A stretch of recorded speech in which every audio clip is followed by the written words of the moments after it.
I confess that my breakdown between your mother and I has caused emotional unbalance in the family. Most of the time, I don't like my family. Everyone in my family. Take a breath. Everybody. I feel like I'm angry at everybody in my family. I don't like my family. If they weren't my family, they wouldn't be my friends. All right, Hunty. So apparently Ashley, the Braxton's niece, just pulled back the curtain on a whole treasure chest of family chaos and trauma. And now we're all tangled up in it because Child, the ex-husbands, are stepping forward ready to spill every single thing they saw in that Braxton household that left them completely shook. And when these men say the Braxton sisters are carrying generational trauma like it's a luxury accessory, they genuinely mean it. Even Tony's ex, Carrie Lewis, is giving us a full breakdown of how Tony supposedly used her sisters as stepping stones to climb the career ladder.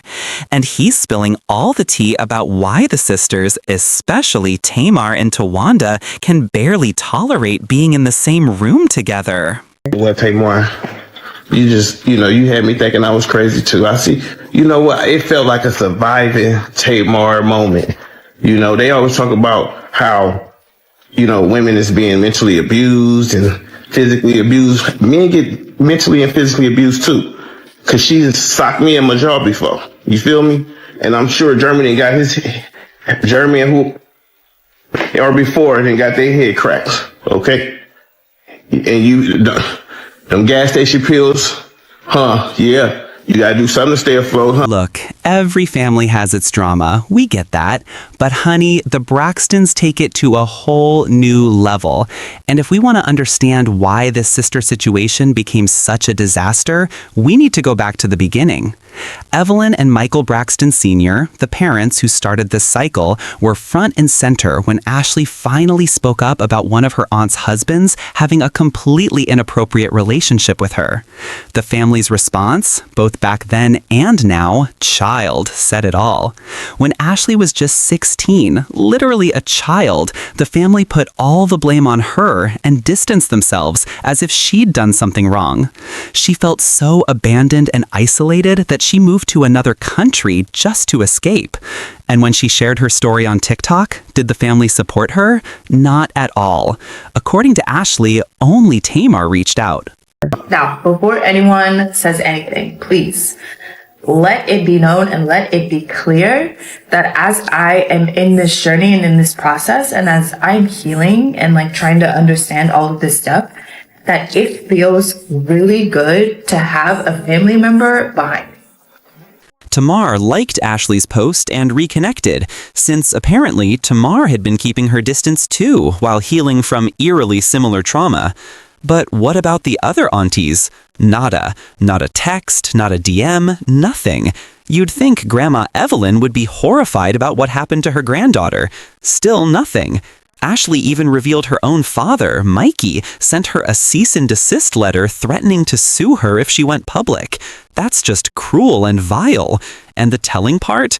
They're far more focused on silencing her than actually supporting her or bringing her back into the family. And Ashley isn't the only one. When Tamar spoke up about being touched inappropriately as a child, her sisters basically dismissed her. They said it was her truth, not the truth, which we all know means they didn't believe her. They cared more about her not telling them first than about her trauma. Well, first of all, I was very disappointed in finding out via social media because our family is closer than that. And to have someone else regurgitate that story to us. Well, I can only speak for me. But for someone else to tell me the story of something that happened to my own family is very disheartening. Besides Tamar, Tracy, and Ashley, who knows how many others went through similar trauma as kids? But Mama Evelyn may have been aware of it all. She never allowed Tamar to name the family member who abused her publicly, protecting the abuser over her own daughter. The sisters inherited their struggles from their parents. Michael Sr. abandoned them after the divorce and married someone else. Their mom ended up in the hospital, and Toni had to step in as the parent while barely an adult herself. And as she started climbing in the music industry, Toni also became responsible for her sisters' careers. My sister Tracy is the one who said to me, Toni, you know, when you make it, you can help us come on. So I always tried to abide that. But the responsibility of it is so heavy for me. I feel I can never live my life. And I never used to say it. I never used to say anything to anybody. Toni was competing with legends like Mariah Carey and Whitney Houston. Sure, Toni has a beautiful voice, but compared to those icons, she wasn't first or second place. So she brought in Tamar as her secret weapon. It was really Tamar who made Toni sound incredible on those tracks.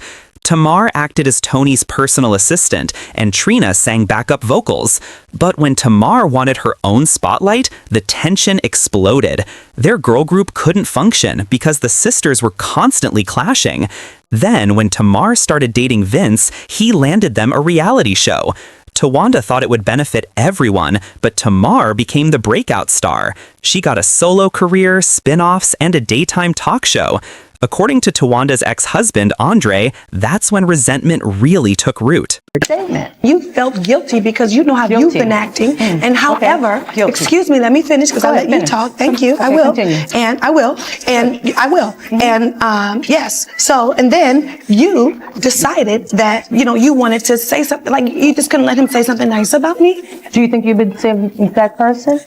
He does. No, I'm asking you. Do you think that you've been I know I'm saying I'm asking. Do you think that you've been... I'm answering. I have been the same OT. So you you're not my Thor type. So you are. Nor am I afraid of you. So don't talk to me like that, okay? Hilarious. Every time we get together. Andre says Tawanda and Trina blamed Tamar for the group's struggles and held on to that bitterness like it was a full-time job. Tawanda was married to Andre, who didn't work, and she had to support herself alone for years. It got so bad that Tawanda faced criminal charges for forgery and theft, plus another fraud case from her landlord. Tracy also had money problems, and their landlord publicly called out Tracy and Kevin Sr. for not paying rent. Andre says Tamar and Toni did help financially sometimes, but never in a caring way. Toni acted like a diva, and Tamar had intense mood swings. Both were the most successful, and whenever Tawanda, Tracy, or Trina asked for help, they were treated like servants. Toni and Tamar crushed their sister's confidence as if they enjoyed the control. Evelyn allegedly sided with Toni and Tamar because they had fame and money. Andre's a writer. He basically sits home and writes books, his own books. And he takes care of the kids, which is great. Except for one thing, he's not out selling any of his books, which means I have to take care of the household because he is not bringing any money in. I don't like some of the things you do, true. Basically, I feel like I married my mother. And you know, I didn't like my mother. I loved her to death, but you know I didn't like her. The competition spilled into their love lives too. They could attract men, but couldn't maintain long-term relationships. Their mother's bitterness played a huge role in their failed marriages. Tawanda's current partner seems more interested in perks than love. Toni had a messy split, and rumors say Birdman is not monogamous, which caused drama. Gabe disrespected Trina constantly, and she jumped into another complicated relationship with Van. Mar has been married and divorced 3 times. Tracy forgave Kevin for allegedly fathering a child outside their marriage, but when she passed, she left everything to her son, not Kevin, and he's still better. I mean, they have love, and look at them. I'm just saying. You're just saying what? I'm just saying they have love, and look at them. It's always something, for God's sake. What do you mean, look? Every man cheats except for President Obama, because if he cheated, then everybody would have known about it before he was president. That's right. People are still uncovering the Braxton family's dysfunctions. I'm glad I didn't grow up in a home where parents were untouchable gods. The Braxton struggles stem from their parents. Very few of their issues are simple. It's all messy. Everyone has valid points, but at the core, it's Mama Evelyn. If she could own up, take responsibility, and address the harm, it could help heal the family. The more I think about the Braxtons, the darker and more toxic their energy seems. But what do you all think? Drop your thoughts in the comments, hit like, and subscribe. I'll see you in the next video, fam. Tracy Braxton said checkmate in real life. Left everything to her son. The cheating husband gets nothing. My girl was moving in stealth mode, in complete silence, had the lawyer come and record her final wishes before her health started to decline so that it couldn't be contested. May we all learn and aspire to be Tracy Braxton.